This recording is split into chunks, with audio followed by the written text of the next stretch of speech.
Assalamu alaikum and hello friends.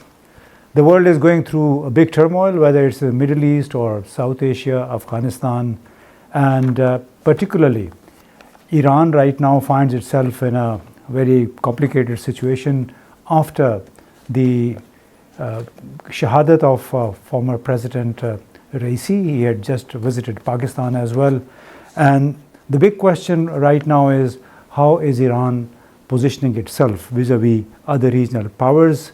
The Iran versus China, Russia, Pakistan. It's a difficult neighborhood, as much difficult as Pakistan's neighborhood. And we thought, why not have a heart-to-heart, candid conversation with one of the veteran diplomats of Iran, and that is Dr. Reza Amiri-Moghaddam, ambassador in Pakistan, representing Iran, and he's seen very active. He's here and there and knows a lot about Pakistan. So we thought we should introduce him to you and just get his views on how the situation is evolving around Iran.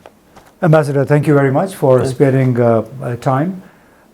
We'll just start with the recent tragic death of former President Raisi, and there was some talk about possible changes in Iran's policy after President Raisi. So do you think his death would have any impact on Iran's foreign policy?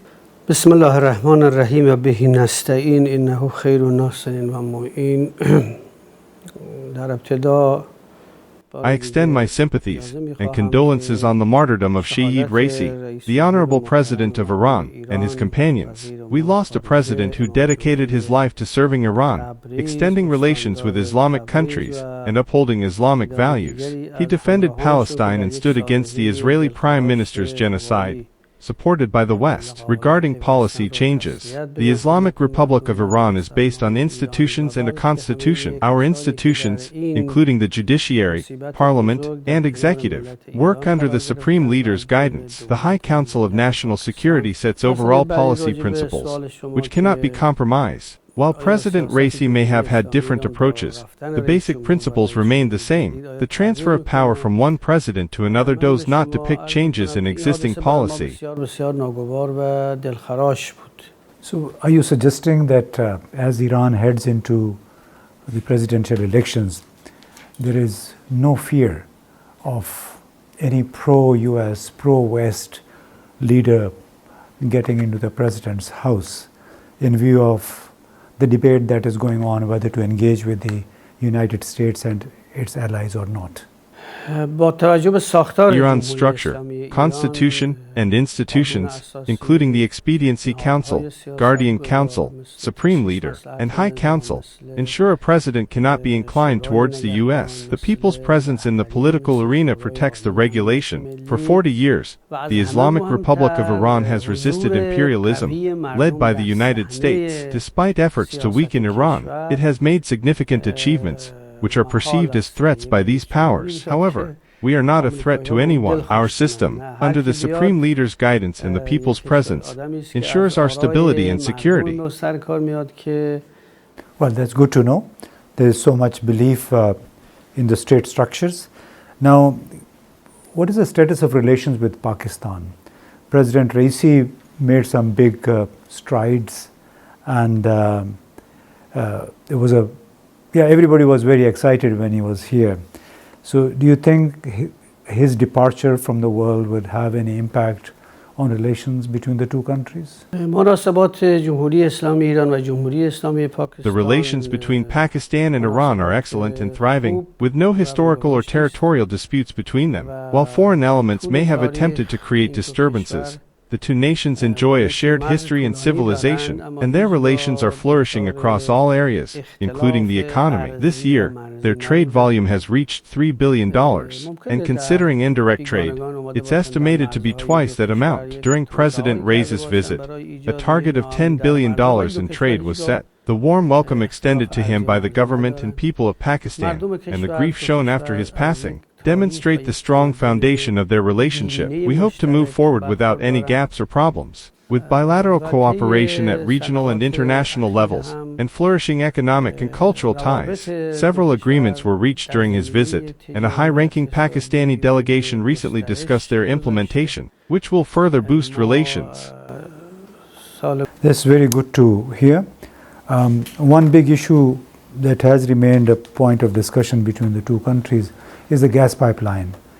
Is there any probability of Iran at some stage asking for compensation because Pakistan has not implemented that, and they may be prompted to because the American pressure. It's very clear that because of the American pressure, Pakistan has not been able to make any headway. So, what is the probability of Iran at some stage in asking for compensation for non-completion? The Iran-Pakistan gas pipeline agreement, signed in 2009-10, remains pending due to implementation issues on the Pakistani side. Despite Iran having laid over 1,000 kilometers of pipeline near the border, the agreement is set to expire in September, and any disputes will be resolved through a mechanism outlined in the agreement. The Iranian national company that signed the agreement defends the rights of the Iranian people, and no president or official can compromise those rights for personal gain. Pakistan's need for energy and the potential for exports make this project crucial. The Iranian energy source is the cheapest option for Pakistan, and the people should ask their government why this agreement hasn't been executed. Similar pipeline arrangements exist with Turkmenistan, Turkey, and other countries. Recently, Pakistan announced plans to execute the project from Gwadar to the Iranian border. A delegation from Pakistan, including representatives from the Ministry of Petroleum, will visit Iran to discuss implementing the first phase of the project. I hope the issue can be resolved bilaterally, avoiding arbitration, and maintaining a strong relationship between the two nations. What about counter-terrorism? Both countries have got into good cooperation. Are you happy with that? And do you think this counter-terrorism cooperation should be expanded to more regional countries? Terrorism is a global scourge that affects many countries, with ups and downs in the fight against it. However, we have established a cooperation mechanism with Pakistan and other regional countries, at both bilateral and regional levels. All countries must work together to eradicate this menace. The US and Western countries have created this chaos to gain a foothold in the region. We must cooperate at all levels to achieve stability, peace, and security for the people. What about Afghanistan's efforts against counter-terrorism? There are reports that the Islamic Emirate may be cooperating with the United States as well against the ISKP and other terrorist groups. So are you concerned that the Afghan Taliban may be getting closer to the United States? The world of politics is driven by interests, and countries interact based on these interests. The Taliban's interim government came to power after a long conflict with American forces, leaving Afghanistan in a state of insecurity for 20 years. The Taliban fought against the U.S. occupation for 20 years, resulting in a deteriorated government, military, and economy. The U.S. has frozen Afghanistan's assets, and will likely try to maintain a foothold in the region. Pakistan is aware of this and knows that the U.S. cannot gain a foothold in their country. However, cooperation with regional countries is essential. All countries act in their own interests, and there is a history of terrorist elements in Afghanistan fighting against Pakistan, Iran, China, Russia, and Central Asian countries. Currently, the terrorist group Daesh is showing resistance and not accepting the Taliban's unity. Given this reality and the history of terrorism in Afghanistan, the Taliban should learn from their past mistakes and work to control the country. They need to create confidence in neighboring countries like Pakistan,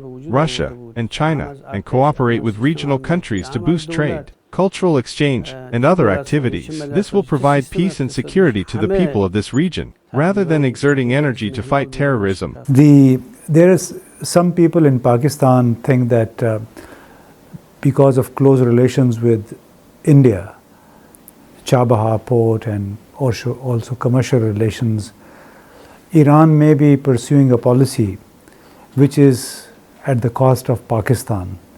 Because if Chabahar is taken over or is managed together by India and Iran, then Gwadar Port loses all its relevance.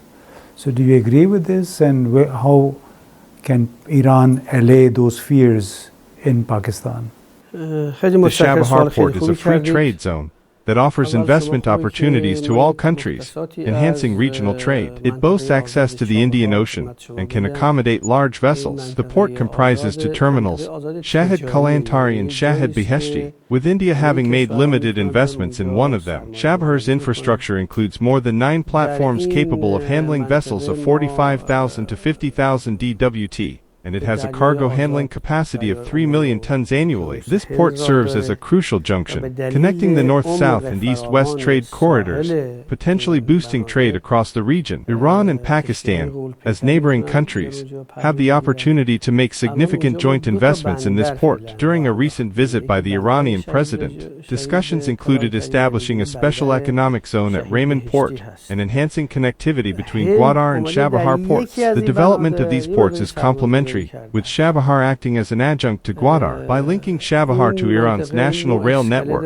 Pakistani products could reach Turkey, Central Asia, Russia, and the Caucasus region efficiently. The ports offer comprehensive facilities for trade and are instrumental in facilitating Pakistani commerce. However, security concerns, such as attacks targeting Chinese engineers in Pakistan, aim to disrupt Pakistan's integration into global trade networks. Despite these challenges, Chabahar Port remains accessible and vital for regional connectivity, and it is not intended to sideline Gwadar Port. Both Pakistani and Chinese investors, as well as Afghanistan with its limited resources, have invested in Chabahar's free trade zone. The collaboration between these ports is essential for cost-effective transportation and could establish the shortest trade route for Pakistan to the broader region. Very much, Ambassador, for your candid and very inspiring talk. This was Dr. Reza Amiri-Moghaddam, the Iranian ambassador to Pakistan. A couple of takeaways from his conversation was that Iranian policies are based on principles and institutions, and individuals don't matter. The second message was on counter-terrorism, that this is a global scourge promoted and created by certain powers, and that all regional countries need to collaborate on this issue to fight it together. And the third message was on Pakistan, that one project alone, like the gas pipeline, the stalled project, cannot impact the bilateral relationship. This is much bigger than one project. We will continue to promote this relationship as much as it's been promised by the leaders of the two countries. No one can stop it. So that is it as far as this interview is concerned. Thank you very much and goodbye.